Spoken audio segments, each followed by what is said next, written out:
काय सांगाल साहेब, तुम्ही आता प्रचारादरम्यान फिरताय, तुम्हाला कसं वाटतंय? लोक काय तुम्हाला साथ देतील? तुमचं काय का आपण या प्रस्तावित आमदाराच्या विरोधात उभे आहात, कसं वाटतंय? खूपच चांगलं वातावरण आपल्याला पाहायला मिळतं. जेव्हा आम्ही देवगाव गटामध्ये फिरत असतो त्यावेळेला विकास कामांचा मुद्दा घेऊनच आम्ही सोबत असतो की गेल्या 15 वर्षामध्ये आपले विरोधक जे बीजेपी पक्षाकडनं त्यांची उमेदवारी आहे ते लढत आहेत, तर हा विकासाचा मुद्दा आम्ही जेव्हा फिरत असतो त्यावेळेला आदिवासी वाडे गाव पाड्या आम्ही फिरत असतो. ह्या आदिवासी गाव पाड्यांचं जर आपण निरीक्षण केलं किंवा आपण गेलो त्या ठिकाणी, तर त्या ठिकाणी विकास हा शब्द म्हटला म्हणजे काय खडी आहे का, डोंगराळ माती आहे का, खराब झालेले रस्ते आहेत का, पिण्याची पाण्याची सुविधा आहे का, किंवा जीवनावश्यक गरजा आहेत का?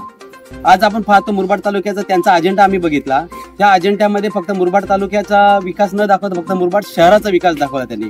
मग त्यामध्ये तहसीलदार ऑफिस असेल, त्यामध्ये पोलीस स्टेशन असेल. मुरबाड तालुक्याचा विकास झाला म्हणजे गावांचा विकास झाला का? आज मुरबाड तालुक्याचा विकासाचा विचार केला तर पोलीस स्टेशन तुमचं चांगलं झालं, पण आज आपण बदलापूर सारखी ठिकाणी एक घटना घडली मागे, या घटनेला जर 24 तास उठून गेल्यानंतर गुन्ह्याची नोंद होत नाही, मग पोलीस स्टेशन चांगल्या पद्धतीचं करणं योग्य आहे का, त्याची न्याय व्यवस्था सुधारणं योग्य आहे? आज मुरबाड तालुक्याचा विचार केला, तुम्ही हॉस्पिटल चांगली बांधली, पण तिथं आरोग्य सेवा आपली चांगली आहे का? तिथे डॉक्टर्स आहेत का? आज जर आमच्या इकडच्या आदिवासी महिला ज्या ठिकाणी गेल्या, मग त्यांच्या प्रसूतीचे काम असतील किंवा अजून कोणतीही गोष्टी असतील, तर त्या ठिकाणी त्यांना लगेच सिझरिंगचा किंवा पुढचा रस्ता दाखवला जातो. मग करोडोचा निधी येतोय, करोडचा आरोग्यासाठी बिल्डिंगसाठी तुम्हाला निधी येतोय, मग तिथली व्यवस्था आपण जर सुधारली, तर तिथं चांगल्या क्वालिटीचे डॉक्टर्स दिले, तर तिथे चांगली व्यवस्था केली, तर निश्चितच आपल्या ह्या भागातील ह्या विधानसभा क्षेत्रातील लोकांना बाहेर जाण्याची गरज राहिली आरोग्याची सुविधा. आज आपण तहसीलदारचा विचार केला, तहसीलदार ऑफिस खूप छान झालं, प्रशस्त झालं, पण परंतु तिथले अधिकारी तेवढा गरिबांना न्याय देतात का? आज आपला गरीब एक 7-12 काढायला गेला तरी तिथला अधिकारी तो 100-200 रुपयाची अपेक्षा करतोय. आज आपल्या गावातील ग्रामीण भागातील मुलं गेली, त्यांना जातीचे दाखले लागतात, उत्पन्नाचे दाखले लागतात, प्रत्येक ठिकाणी काही ना काही अपेक्षा करतं. हा एक मी सांगण्याची गरज नाही, हा सर्वसामान्यांचा अनुभव आहे. हा झाला शहरामधला भाग. मग ही बिल्डिंग बांधणं चांगली गोष्ट झाली का? लोकांच्या फायद्याची झाली का? आणि आज आपण तो अजेंडा घेऊन जाऊन जमेल का? नक्कीच तुम्ही ह्या ठिकाणी म्हणता की समोरचा जो काही प्रतिस्पर्धी किंवा प्रस्तावित आमदार आहे त्यांनी विकासाचे वारे म्हणून हा त्यांचा स्लोगन आहे.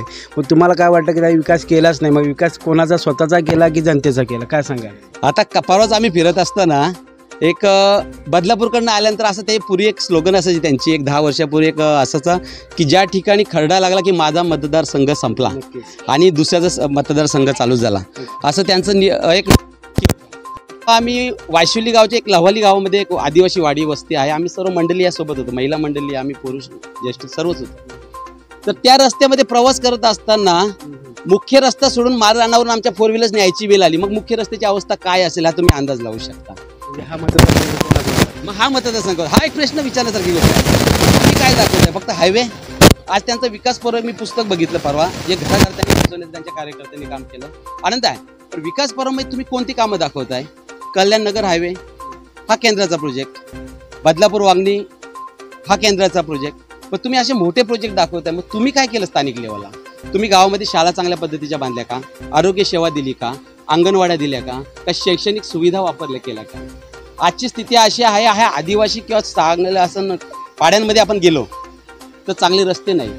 आज आमचा ह्याच आसोल्या गावामध्ये आपण आहोत, इथनं खांडीची वाडी जायला कमीत कमी 5 किलोमीटरचं अंतर आहे. त्यामध्ये आज 15 वर्ष किसन कत्रे आमदार असताना तो रस्ता झाला नाही. आता तुम्ही इथे आपल्या माध्यमातून मी तर निरोप सगळ्यांना पोचू इच्छितो आपल्या माध्यमातून का तो रस्ता का होऊ शकला नाही? मग विकास कुठे गेला? मग विकास तुम्ही तुमच्या कार्यकर्त्यांचा केला का तुमचा केला?